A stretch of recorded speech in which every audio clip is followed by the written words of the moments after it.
ผมสิให้ตัดให้เฉพาะนี่ตัดแหละคือว่ายาวพี่ลึกแท้แถวหัวโลดบ่บ่ตัดทรงรอกว่าบ่จอยอีกขอยสิตัดให้นะ โลดให้แล้ว พอต้องเดินมาแล้ว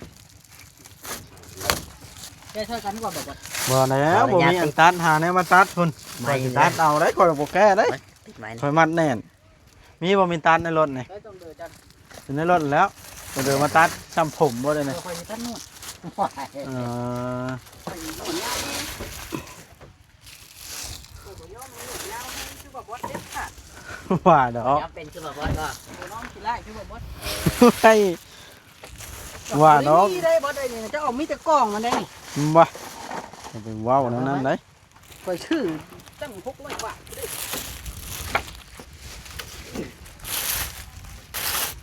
ได้เอาออกอะไรวัดง่ายเลยนะ ตัดเห็นยังหนวดมันบ่แม่นแนวอย่าลืมกดติดตามเพื่อเป็นกำลังใจให้ผมด้วยนะครับทุกคนขอบคุณมากๆครับพี่น้องเลยเปิดภาพขึ้นสบายดีเด้อเนาะสบายดีพี่น้อง FC กันเบิดสู่คู่สู่คนพี่น้องเลยบ่ว่าสิเป็นอยู่นอกหรือว่าอยู่ในหรือว่าอยู่ใกล้อยู่ไกลอยู่ไสก็แล้วแต่อยู่ไสของโลกอ่ะยินดีต้อนรับเข้าช่อง YouTube ของบ่าวบอสชาแนลนำกันพี่น้องเลยเนาะซึ่งเปิดภาพขึ้นมือนี้เฮามีของมาให้หนุ่มคำละพร้อมกับตองเดอมาตัดผมให้เพิ่นพี่น้องเลยเนาะก็คือแล้วก็ลายอันลายย่างอยู่มานี่ฮะแต่ว่าเฮาสิถ่ายทีละขั้นละตอนไปพี่น้องเลยเตียงในสิเอาไปดีบอดีไปดินไหมแล้วพุ่นแต่ว่ารอทางเบาแสนกับ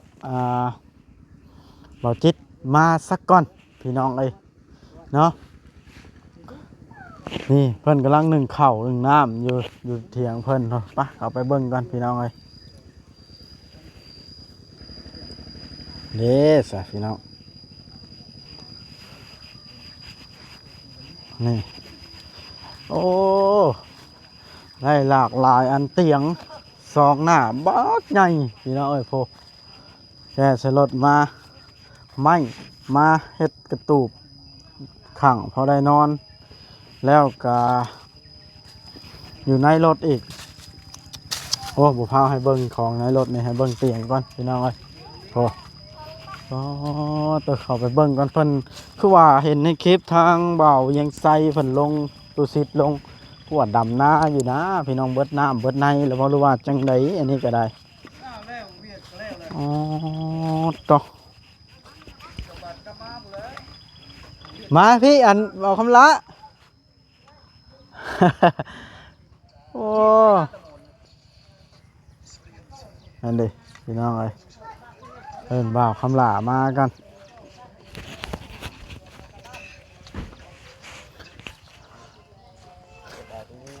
สบายดี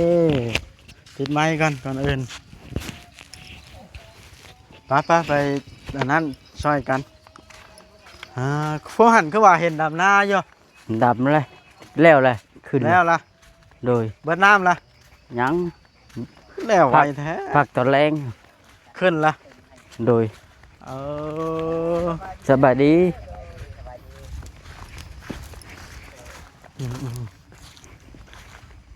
เห็นอะไร ยังงั้นน่ะ ไม่ เตียงไม่ เตียงตั้งใช่ อันนี้นะไอ้สิว่าจังซี่เด้อเพิ่นให้ซื้อให้แล้วเพิ่นให้เอาตัวนั้นนะมาคุ้มอยู่บ่ให้อยู่ในกล่องเครื่องมันแบบว่า มันอยู่คอกแบ่แล้วมันสิเกิดอัน เชื้อโรค น้อยนะเกิดเชื้อโรคแล้วนะ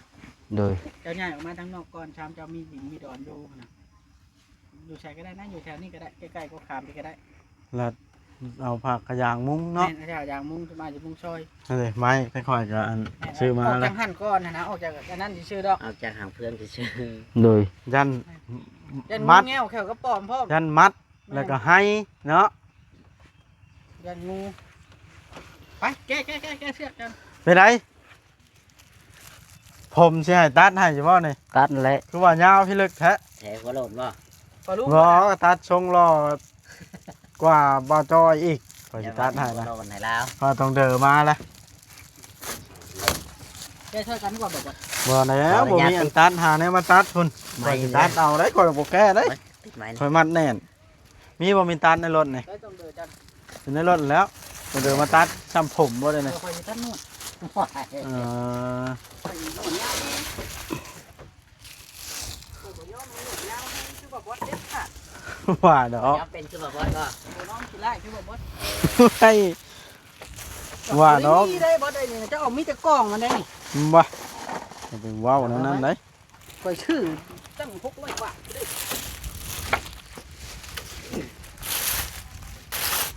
ได้เอาออกมาได้วัดง่ายเลยเนาะ อ่าตัดเห็นหยังหนวดมันบ่แม่นแนว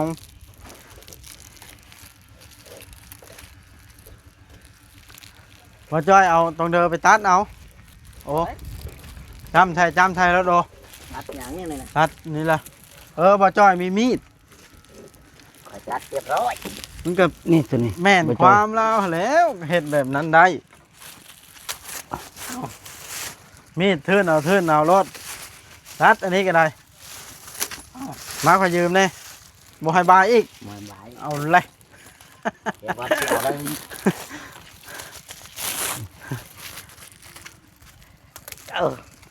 เดี๋ยวนี้พัดเอาเลยบ่ได้ เอาบ่อนไหนเจ้าว่าเจ้าสิชักพิงอยู่ห่มนอกทั่วบ่ เดี๋ยวเอาในใดนี่เอาไปได้ดิยก สาม เดียว ซื้อดินแล้วจังหามไป ก็ เที่ ได้ ยวฮะ บนใดก็ได้ บ่เห็นกินหล่อนกินอันนั้นพี่ช่าง เวทมืด บ่สาวแม่นละเช้านะ ฉากแต่เช้าในนาทีเดียวนะ บ่ จมไม่ลงก่อนนี่นะนี่อยู่นี่ไปยังนี่อยู่นี่ใกล้ๆห้วน เอามาจอดรถให้ท้ายรถโอ้ยเป็นยังไงเนาะ คอยว่าอยู่ห่มมันมันนั่นคอย แล้ว ว่า ดินเพิ่นได้ อ้าวสิขออยู่สามซื้อดินแล้วซื้อเนาะ แม่นดินไปตู้นั่นอยู่หัวพุ่น แม่นบ่ ดินแล้วอยู่ในพุทธ เพิ่นให้บ่เป็นได้คือว่าหาวนอนอีกแล้วนี่นอนดึกบ่ แม่นไหมดินไปตู้นั่นอยู่นี้เนาะ โดยตะค่าดินนั้น เอาตรงอยู่นี้ ซึ่งบริหาร เอาเฮิรนเรามาถามให้เช้าอยู่ใส่ได้ให้เนื้อใดก็ให้ออกจากกองเพื่อนก่อนเพราะว่าผู้รักผู้ใหญ่เพิ่นเบิ่งเห็นมันเปื้อนมันยัน อันนี้ก็ดินพี่น้องแล้ว ดินไปต้องอยู่ได้บ่อยู่ได้แต่ที่อยู่คมมันนะไว้รถไถแล้วติถ้าอยู่แถว ไว้ นี้ จะไว้รถไถแล้ว อยู่ใกล้ต้นไม้หลายเด้ ก็ได้นี่ ยันต้นไม้ฮักอยู่ใต้ต้นไม้เวลาพายุครับ เอากระโบยักษ์ได้เอ้ยเผื่อพายุเข้า ผมขามหามเข้านี่เลยนี่ อยู่นี่แล้วนี่เฮาจอดลงมาเฮาก็ถ่าย อ่า ไกลเพราะว่าตัวหนึงเนาะตัวหนึงนะให้ตั้งไว้อยู่แถวนี้ก็ได้ตั้งไว้แถวนั้น นี่ตั้งไว้อยู่นี้นี่ลมยางนี่ตัวหนึง มันใหญ่พออยู่ ตั้งไว้อยู่ลมยางนี่แล้วตัวหนึงสะก้อน ไม่ยังบ่ สามดินแล้วก็แก้แบบพุ่นเนาะ โดย ที่นั่นนะไปเอาลงก่อนเอาลงก่อนเอาอยู่ก่อนด้วยนะเอาลงก่อนก่อน ไปบ่จ้อยใช้ผู้ละแจนี่ มูลค่าไหนเฮ็ดตารถไปแตกใหม่ถ้าเจ้าดีได้ก้อนรถยังบ่ได้เบิดเฮ็ดตารถแตกเดี๋ยวลงไว้ก่อนเนาะ เอาย่างไป ต้องคอยก็บ่เห็นแล้ว บ่เห็นสาม โอ้ขักอีไปกันโอ้ขักเฮ้วะ ผู้ที่นอนนั่นใช่กับอันนั้นแหละเนาะ สันสินอนสิ อันบาท ลูกชายไปใช้เดี๋ยวนี้ พักผ่อนบ่ นึกว่านอน นั่งเผา ลากออก เอาลากออกบ่ได้รถไปรุ่นนี่ ก็ลากออกรถมันบ่เป็นหยังแล้วแนวมัน นาทีของเพิ่นเลย เอารถละดิ ก็ ย่านโต๊ะหินโล้นมึงอ่ะยังให้อยู่ไปเคยย่านโต๊ะหินโน่นคุณเอาไว้ทั้งนู้น โอ้ว่าเอาไว้ทั้งหน้ารถพอไปแล้วนะตั้งไว้นี่ก่อนแนวใดก็ได้ปีนลง มีคงเป็น ขาหับได้ทั้งนั้น ย่อขึ้นได้อย่าให้มันงัดกันได้เดี๋ยวมันสิเร็วนะ ขาหักเนาะ อ่ะ ปอถักแหงเอามาเลี้ยนกันก่อนไปใดวัดเพื่อถ่ายคลิปนี่ มาบ่าวจอยมาหามกับพ่อยนี่เอาไปเลี้ยงกันนี่ ข้างน้อยเนาะเจ้าเยอะเท่าไหร่ตัวนึง ตัวนี้เนี่ยมันเน่น ตัวนี้แหละ มันก็แหนมันชอบมันอันเดียว หามเข้าบ่าวจอยหามเข้ามันใกล้กันกว่านั้น เตียงงามมันงามกว่าอยู่สวรรค์เด้อเตียง งามกว่าล้านเท่า มันแบบแพงกว่า แพงกว่าอยู่แพงกว่า2,000แสน ว่าไปอันละ700,000พุ่นมานี่ 1,000 บาทจักเท่าไรเร็ว หกเศษแปด 7-8 ยังชาวพันบ่บ่ฮอนอัน700,000นะ โดย ยังชาวพันกิฟบ่ฮอน700,000 เอาไม้ลงให้เอาไม้ลง เอาเสื้อที่นอนมาปูนี่เลยเป็นหยังนี่ ไปดูนี่ก็ได้เด้อ มันบัดดินเพิ่น น้องเอาคือกัน อยู่ แล้วเราต้องอยู่ในพุ่นล่ะ อยู่สามชื่อดินแล้วชื่อๆเฮ้ย บ่อยู่ในเพิ่งงัวพายเด้อ เราบ่อยู่ได้เนาะ อันนี้นี่เอาไว้มัดนี่แหละมึงคือ2 มัดเลยก่อนดีจัด ถนัดกระเตะ แล้วก็เฮ็ดอันนั้นพร้อมได้ เออ กาดหลังคามันเด้ แล้วแต่บ่าวบอสเลยตัวนะเพราะว่าเบาดีชื่อไม่มาละน้อยจานจ่อย แม่น โอ้ ข้าวบ่ยันข้าวบ่บอส ครับ คัก คล้ายกว่านอนขี้ดิน คลิปนี้นี่เขามอบเตียงแล้วมีอีกไหนแมวมาให้นะ มีบ่ มอบเตียงกันเนาะ อ่า โอเคยิ้มแล้วมานั่งก่อนไหนๆก็มานั่งก่อนไหม อย่าเอาขึ้นเตียงนะนี่ทิ่มลงบ่จ้อยสินั่ง เอาไว้ นี่ นี่นะนี่เจ้ามานั่งทางนี้ ไปนั่งพุ่น ใกล้ๆกันนะ นี่บ่จ้อยค่อยสิทิ่มลงนี่ เอาแล้ว ไปย้อน เพราะว่าเราต้องฝาก นี่ ให้เราย้ายเลยนี่นะ ไปสิเอาขึ้นเทิงเตียงเสียนสิปัก นั่งให้บ่บอสสัมภาษณ์ก่อนนี่ ให้บอกว่าสัมภาษณ์เรากินข้าวแล้วบ่ล่ะ กินแล้ว อ๋อ กินก็ต้องให้บ่บอสสัมภาษณ์ก่อนไปสัมภาษณ์บ่บอส สัมภาษณ์แล้วเรื่องไหนนะ เรื่องเตียง ให้ขออนุญาตเด้อ โดย อย่าไปใกล้ข่อยหลายนะ มันให้สิช็อตกันนี่ เชิญบ่บอสเข้าไปสัมภาษณ์อย่างเต็มตัวเลย ในคลิปนี้ ต้องให้ผู้ลอกก็หมู่นี่บ่เดินนี่ แม่น เอาเลย หรือว่าอยากเป็นขี้ไล่กูโมงสิให้ ทำ มาโอ้ได้ โชดในหนังเสาห้า โอ้ยขออนุญาตนะว่าสบายดีเด้อนะเป็นอะไรกินข้าวกับหยังมันนี่ขึ้นจากดำนา ลวกมี ลวกมี โดย เอาแล้วโอ้ มื้อนี้นะมีสิ่งของมามอบอีกแต่ว่าแล้วตัวนี้ก่อน แม่นบ่ เอ้ย ยิ้ม ปิดใหม่เลยได้นี่ ห้องมาลูกชายนะใช่ บ่บด เขาก็อยากไปนั่ง บ่จ้อ เนาะ ยบ่อยากถ่ายเอาเจ้า เป็นหยังอะนะ เจ้าบ่รอ เป็นได้จะมาจากถ่ายความมาจอยถามมาเลย เอ้เว้าไปถามถ่ายคือกันนั่นแล้ว ถ้ามาจากถ่ายเอากันจากนี้เด้แบบนั้นแหละเจ้าจังเงินคนบ่เบิ่งนะบ่ถ่ายเอาคอยนะถ่ายเอาคอยไหม สัมภาษณ์ดี สัมภาษณ์ เป็นไงผมนี่คอยอยากตัดผมให้เนี่ย FC ตัดเลย ผู้ใหญ่ผู้เพิ่นหักแพงเจ้าหาแล้ว ๆตามด้วยไปมาแล้ว นี่หาขนมออกมาโอ้ ขนมบ่ได้ชื่อมาติ เอาแล้วว่าเนี่ยมากี้มาอันนั้นว่ามา เปียกบ่จักยัง เปิดเบิ่งดูอีโดเดนะโอ้ย มาเดี๋ว สบายดีกันลูก สบายดี FC แม่ป้าลุงนะ สบายดีลูก ทุกคน สบายดี ดูที่คือบ่าว สบายดี นั่งกลางเจ้านี่ โอ้ต่อ ทำกันหลักกับผู้ชายก่อน ลุงดำนางน้ำบ่นี่ ลูกไปยืนอยู่ข้างหน้า อืม หมดบ่กินบ่ น้องมา หมูกิน เด้อ อืมหมดให้หลายครับ ใหญ่แฮ อ่าง คลิปนี้สิเป็นคลิปมอบเตียงก่อนสิน้องไอ้เนาะ โดย เมื่อเช้านี้ข่อยจนตกใจ ฮะ ข่อยจนตกใจเลยเมื่อเช้านี่ เข้าใจเรื่องนั้นนะ ผู้ใหญ่ใจดีโทรหาข่อยจะเช้าเวจุลี โทรมาว่า ต้องด่วนที่สุด ต้องให้ไอ้คำลาย้ายออกจากหัน มัน เพราะว่า เวลาฝนตกมาแล้วเป็นขี้แบะ เหม็นอยู่บ่ เบ็ดนี่เลย แล้วเลยเวจุลีเลยบอกว่า ไปโลดโอลิหาเตียงไปให้ได้ แล้วไปผัดได้งามโจ๊บเจือเนาะเตีย ได้ ง ไง นะ ที่แรกว่า จ้อยได้หานี่ ที่แรกว่าสิซื้อไม้เขามาเฮ็ดผัด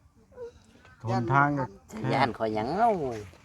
ย่านมันบ่ทัน มาเมื่อคืนนี่ฝนตก หึ ก็ฮุบไปพุ่นคืนพุ่น คืนนี้ ขา นะ ตังสายพาตาขาด อ๋อ ไปเอาพาตากวบ เอาเปล่าก ระทึก เออ อ่า จุ่มเข้ากัน4-5 คน คืนนี้ได้ โดย มันพาใส่เปียกเบิด อ่าต่อ สิให้เพิ่นย้ายออกจากห้างกันมาอยู่แถวๆนี้มันย่านให้ มีแต่ว่าลำเนินการเลยเป็นหยัง อืม ให้เพิ่นอยู่ใช้บ่ลุงได้บ่อยู่หันกันดินได้บ่ เจ้ามักบ่ได้ผมขามกับ ไปตามมา2อันเด้ตามเพิ่น ผมขามครับอยู่ผมซึมเสี่ยวได้อย่าว่างไหน บ่ใดก็ได้ บ่แล้ว เออ เลือกไม่กว่าเจ้าก็ได้ เลือกวัน ได้ เดียว เบิ ได้ ด ไหม เพิ่นสิให้เพิ่นสิอยู่หันอยู่ห่ม โอ้เมื่อวานนี่ชื่อมาแล้วบ่อันสิบูแฟบให้แล้วนะ ชื่อมาแล้ว เลยดิ ปะ แปลงสิพอกสิพันยาสิแขวเด้ ซื้อแล้ว อยู่เทิงหัว บ่จ้อยนะลงไปซื้อน้ำ ซื้อแล้วบ่จอย ซื้อมาแล้ว โอ้ซื้อมาแล้วเดี๋ยวใช้ไปก่อนเดี๋ยวอยู่เป็นทีมเป็นทางเขาจัง เอามาอีก ไปเด้อเตียงมาให้เด้อเอาเตียงมาไล่ก่อน ฮะ เอาเตียงมาไล่เอาอยู่สิโจมมาเตียง ให้แล้วโอ้ยเราหยอกซื้อๆบ่ได้ให้เอามาให้เจ้าแหละ ไปเอา ให้เด้ ฮะ ขนมบ้านนี่เบิดเลยอันนี้ให้ ยัง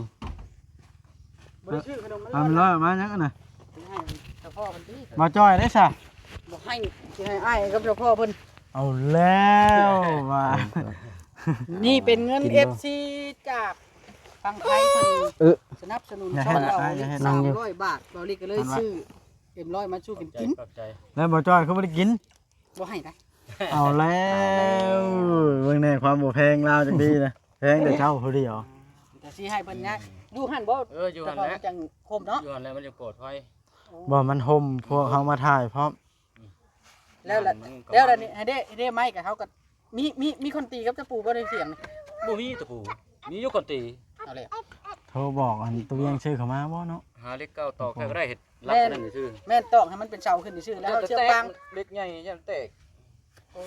เอาเล็กหกเนาะ มัดเอาก็ได้ติเอาเชือกฟางมัดรถ ได้อยู่ เพื่อความมันก็หลายๆนี่เชือกมาเป็นก้อเลยชานบันแถมให้ ลมมันปิวเลย บ่ย่านดอก โจมไปเฮ็ดเลย อืม จากวันนี้พอกันละ ครับ ไมโครโฟนเตียงครับคือนี่นอนเอาไปตังกลัววัวให้เบิ้ลกูคนโยมันใช้ตังมันบ่อยู่ลมมันสิว่าบ่ คือนี่นะ มันลมเนาะ เอาไปตัง บ้านข่อยมีแต่ลมมันบ่ค่อยมีฝนบ้าน ลม มัน แห้ คน ง ฮอดบ่ตก อันนี้ก็บ่ได้ค่อยตกติฝนมันตกค่อยๆเรื่อย มันลมแห้งกว่า อย่างได้เนี่ยเปิดกินเลยบ่นี่ลองกินมึงเด้อจางหรือเค็ม เอาแล้ว ๆใช้อุ้ยว่าจะให้บ่าวอดภาพเพิ่นขอบคุณขอบคุณจุลี่กับแม่กงวลีชาว มา บ้าน เบิ่งสิขอบคุณเพิ่นจังซี่นะ อืม เป็นหยังเลขเด็ดบ่ได้นี่คือว่าเบิ่งลำแลอ เดี๋ย ยู่ ว ให้ จบคลิ นี่ ปนี้ก่อนเฮาสิ ใช่ ไปเห็นเนาะ เลขหยังอันนั้นน่ะ ทีแรกว่าจะซื้อ เลข ไม่ เอี ให้ ยน เขาแต่ว่าเอาแบบนี้มันง่ายกว่า ง่าย อันละ1,000ได้นี่น่ะ โอ้เขาซื้อนะเนาะ โอ้ยพันกับมันเล็ดแชนแล้วเนาะ ซื้ออยู่ใช้ อยู่เชโนพุ่นเนาะ ฝากเจโน่ไปอีกเอาบาดีเพื่อบ่เป็นการเสีย กิ เวน ลา ได้แม่มันสิยากเย็นนะ ขอบใจเพิ่น ตั้งไกลบ่จ้อยบ่ได้ยังแน่น่ะ พอแล้ ขอบใจเพิ่น ว ขอบใจเพิ่นหำ เอา นั่นลูกดมมือแม่ เอาจัดการเลย ดมมือ ขอบคุณจากใจเจ้าก่อนเพันชื่อเตียงให้ เอ้ยจูลี่แม่กงวลี อ่า สองทาน ขอบใจเพิ่น ยกมือรถ ขอบใจเด้อแม่จุลีวิลี จุลี่เอ้ย แม่กงวาลีเอื้อยจูรี่ แม่กงวลีกับจุลีขอบใจเด้อที่ซื้อเตียงให้อยู่ดีไม่ให้กับเจ็บจะได้เขาขายยังมีให้หาเงินมาน สาธุเด้อเนาะทางบอสก็ขอบคุญขอบคุณทางเอื้อยกับแม่หลายๆเนาะที่เพิ่นให้ทางทีมงานเฮาเป็นสะพานบุญก็ขอให้เพิ่นอยู่ดีมีแห้งสุขกายสบายใจเด้อขอบคุญขอบคุณหลายๆที่ไว้วางใจและก็ให้น้องๆพอได้มีหน้าที่การงานได้ทายเนาะเอาสาธุ เอาเว้าความซื่อซะให้เงินให้คำก็ดีใจอยู่แต่ว่าการที่เพิ่นเอางานเอาการให้นี่ถือว่ามันเป็นทาวรมันเป็นแบบว่าการสร้างคุมเฮาขึ้นไปนำ โอ้ก็แนวแล้ว เพิ่นให้งานเฮ็ดอย่าไปปื้อท้อง กี่ฟุ้งกินหยังอันนี้คือท้องใหญ่แท้นี่ ๆ3 ลบ 4 ลบ กินขนมวะ มี กินแซ่บมีเมื่อกี้ โดยไหมล่ะอย่าว่าไปเด้อข่อยมีแนวมาให้เจ้าได้คนน้อย จะสิเอาบ่ฮะเอาบ่ เอาไหม จังได้กระทางคลิปนี้ กินบ่ได้ลูก จักหน่อยก็เนาะ กินรถเจ้า ใช่ของบ่ง่ายเลยกินเบิดแล้วบ่ ทางคลิปนี้เดียวเบาลีกก็สิได้ขอตัวลาไปก่อน แม่ จะได้ก็ขอกล่าวขอบบุญขอบคุณทั้งเอื้อจุลีกับแม่กงวลีหลายๆเด้อชื่อเตียง แล้วก็มีอีกพี่น้องเนาะในรถหั้นนะเอาซื้อมาให้ทางด้าน คนน้อยครับ ไอ้ พ่อ ข้ากับคนน้อย อืม มาสะพายเพิ่นบ่นี่ เอาไว้ละ บ่ถึงเซอร์ไพรส์ดอก